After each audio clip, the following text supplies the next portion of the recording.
¿Has oído hablar del TDAH? ¿Te suenan estas siglas? Trastorno por déficit de atención e hiperactividad. Seguramente las has oído. Algún hijo de un amigo, algún familiar, algún amigo, algún conocido tuyo te ha comentado que le han diagnosticado TDAH en la edad adulta, incluso a los 18, a los 20 y tantos, 30 y tantos.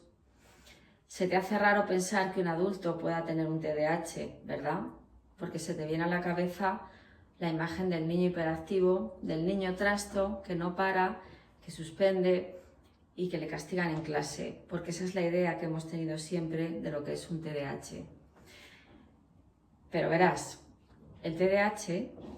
es un trastorno del neurodesarrollo condicionado por nuestra genética y que puede verse agravado o influenciado por los factores externos y que fundamentalmente afecta a lo que llamamos las funciones ejecutivas. Las funciones ejecutivas del ser humano son aquellas funciones que tiene nuestro cerebro que nos permiten conseguir logros, conseguir objetivos a medio y largo plazo. La fundamental es el autocontrol, la capacidad de controlarnos a nosotros mismos, tanto desde el punto de vista físico y motor, como desde el punto de vista emocional, como desde el punto de vista logístico a la hora de realizar tareas. Si partimos de la base que las personas con trastorno por déficit de atención tienen afectada el área ejecutiva del cerebro, podremos entender cuáles son los grandes síntomas del TDAH. Principalmente son tres grandes bloques de síntomas, que son los que verás descritos en cualquier tratado de psiquiatría o en cualquier manual que puedas consultar. La primera parte que se afecta es el área de la atención. Es muy difícil mantener la atención en tareas sostenidas cuando no nos motivan especialmente, cuando son aburridas o cuando suponen un gran esfuerzo para nuestro cerebro de organización y de planificación. El TDAH se caracteriza fundamentalmente por la dificultad en organizar y planificar. Por eso muchas veces escucharéis a las personas con TDAH decir no sé por dónde empezar, porque eso es realmente la gran dificultad, la organización de la tarea, la organización ejecutiva. Y el mantener el foco de atención resulta muchas veces prácticamente imposible durante tiempo sostenido. Por eso, si tenéis niños con TDAH, lo que os dirán los profesores es que muy frecuentemente están en su mundo, están distraídos. Y en un adulto podréis observarlo, o incluso si a ti mismo te pasa, que te están hablando y cuando te quieres dar cuenta se te ha ido la atención a tu mundo interior o a estímulos externos. Te cuesta mantener la atención, te cuesta empezar tareas que son difíciles, que no te motivan, o aunque te encanten, simplemente te cuesta empezar porque hay una afectación en los circuitos de recompensa que están mediados por la dopamina, que es el neurotransmisor que regula la motivación en el ser humano. Por tanto, las personas con TDAH van a tener mucha menos motivación para hacer cualquier tarea que la persona que conocemos como neurotípica o que está dentro de la media. Es decir, que cualquier tarea que para otra persona sería fácil de hacer o simplemente se hace de forma automática, para una persona con TDAH cuesta muchísimo más. Eso lo podemos ver en nuestros niños cuando hay que repetirles muchas veces que se pongan a hacer las tareas, o lo podemos ver en los adultos cuando nos cuesta muchísimo hacer tareas como puede ser ir a la compra, poner una lavadora o sencillamente sentarnos al ordenador a empezar a trabajar cada mañana. La dificultad para acabar las cosas que empezamos. Muchas veces podréis observar en las personas con TDAH que empiezan cosas y las dejan sin terminar, porque cuando ya han hecho la primera parte, la que les ha resultado más difícil, sienten que pierden esas ganas de terminar lo que empezaron y lo van dejando y lo van dejando. Eso lo puedes ver si tienes un hijo cuando vas a ver sus deberes o vas a ver su cuarto y ves que prácticamente ha terminado las tareas, pero se ha dejado el final o no ha recogido o se ha quedado todo a medias. Eso es lo que afecta al área atencional, a grosso modo. Ya iremos viendo en diferentes vídeos cómo después vamos a desmenuzar cómo afectan cada uno de estos síntomas a la vida diaria. El otro gran bloque de síntomas que se describe en el TDAH son los que tienen que ver con la impulsividad, la dificultad para controlar nuestros impulsos, nuestras emociones. Cuando hay un componente hiperactivo más marcado, porque tienes que saber que en el TDAH no siempre hay una hiperactividad marcada, no siempre hay movimiento, despliegue de actividad.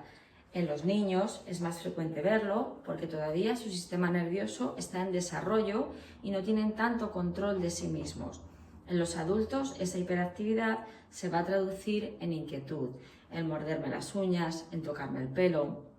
en no poder parar una pierna, porque un adulto ya no va moviéndose y saltando como puede hacerlo un niño.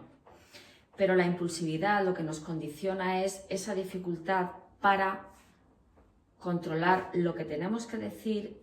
en momentos en los que tenemos que estar callados, para guardar una fila, para esperar nuestro turno, para no gastar impulsivamente dinero comprando cosas que a lo mejor no necesitamos. Cuando hablamos de impulsividad no estamos hablando necesariamente de enfados, de ira, de personas que se van pegando con otras, que a veces pasa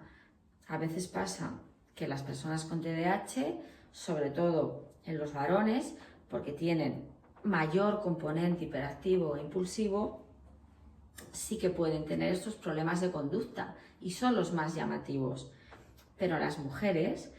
que muchas veces no tenemos esa condición de tanta hiperactividad, sí tenemos la impulsividad, porque la impulsividad es un gran síntoma en el TDAH, pero la manifestamos de otra manera. La manifestamos muchas veces comiendo sin control, hablando muchas veces cuando no tenemos que hablar o actuando impulsivamente cuando nos sentimos frustradas o frustrados, cuando nuestras emociones nos generan malestar y no podemos controlarlas. Esta es una gran área de trabajo también en el TDAH, la autorregulación emocional, que es otra de las funciones ejecutivas. Nuestro cerebro también controla nuestras emociones, porque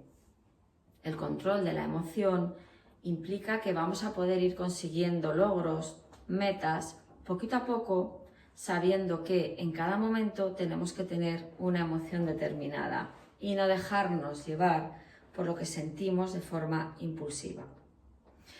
Y el último gran bloque de síntomas serían los que hacen alusión a la hiperactividad. Esa hiperactividad que sí que tenemos más en la cabeza de un niño que no puede estarse quieto en clase, que necesita levantarse, que no es capaz de estar sentado haciendo sus tareas, que se mueve mucho, que genera mucha energía y es difícil que se mantenga quieto. Y en el adulto también hay un perfil de personas con mayor componente hiperactivo, pero como os he dicho antes, son personas que lo que vamos a ver es que tienen mucha capacidad de movimiento, empiezan muchas actividades, pero muchas se quedan a medias, hablan muy deprisa, son incapaces muchas veces de estar sentados viendo una película porque tienen que estar haciendo varias cosas a la vez. Es decir, son personas que vemos, que llamamos o que siempre hemos llamado muy nerviosas. Tener en cuenta que las personas que tienen un TDAH siempre se les ha identificado como despistados, despistadas o nerviosas, nerviosos, o los que están empanados, los que están en su mundo. Hoy en día sabemos que esas personas muy probablemente tengan una afectación neurológica que les impide mantener el foco atencional en la tarea que tienen que estar desarrollando en cada momento, sobre todo si esa tarea no les genera la motivación suficiente. Por eso muchas veces los padres nos contáis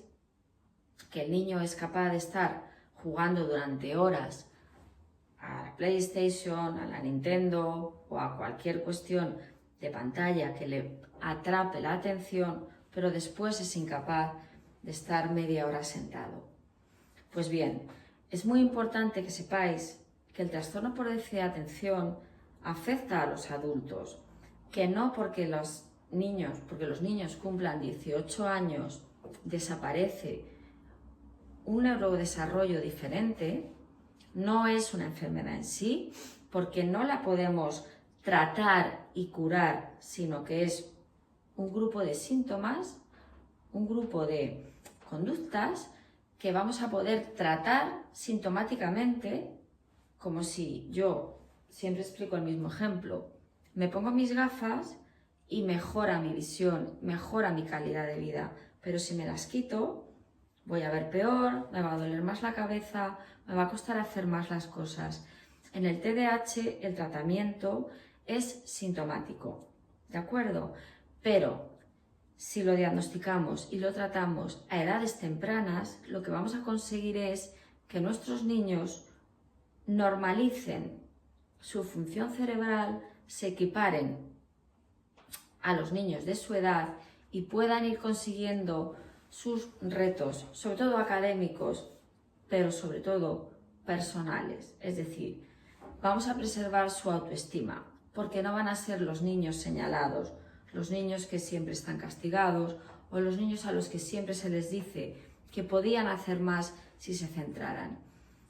Y esto, cuando cumplimos 18 años, no desaparece. Lo que ocurre es que muchas veces, y si me estáis escuchando los padres, a nuestros niños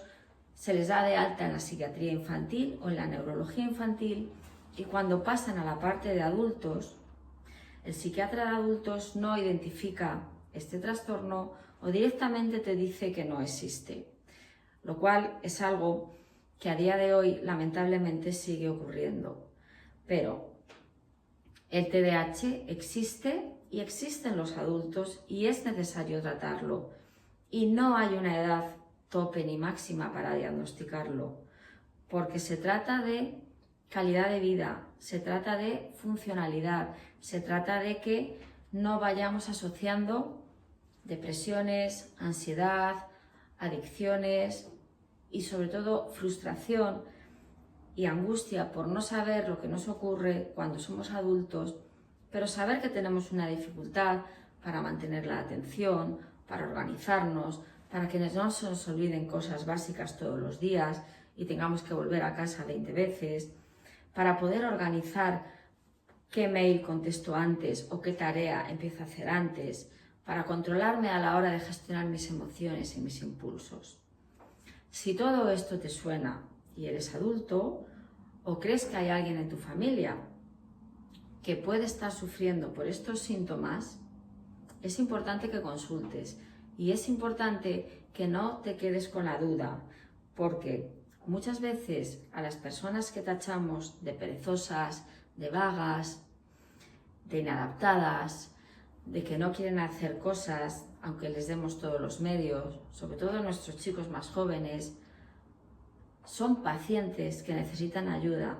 pero cuesta mucho identificar una serie de síntomas que nos parece que son fruto de una mala educación o fruto de que un chico o una persona no quiere cambiar o es mal educado o incluso se convierte en un delincuente muchas veces, porque pensar que si hay un fracaso académico, que es a lo que nunca tendríamos que llegar,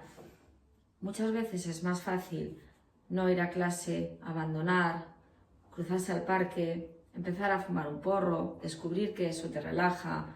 empezar a trapichear, descubrir que así ganas dinero más rápidamente,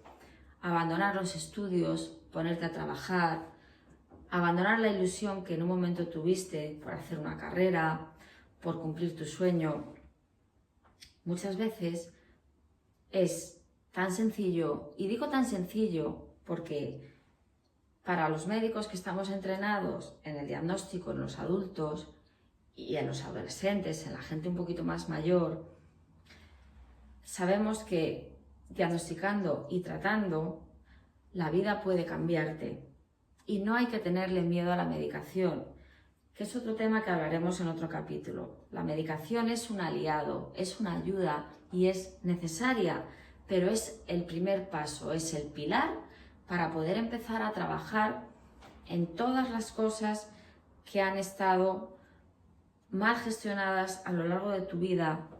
empezando por tus emociones, por tu autoestima, por cómo te organizas, por cómo llevas una agenda, por cómo gestionas el tiempo, para no dejarlo todo para el último momento. Así que, bienvenido, bienvenida a este canal de TDAH Consciente y bienvenido, bienvenida a la consulta de la doctora Juncal TDAH del adulto.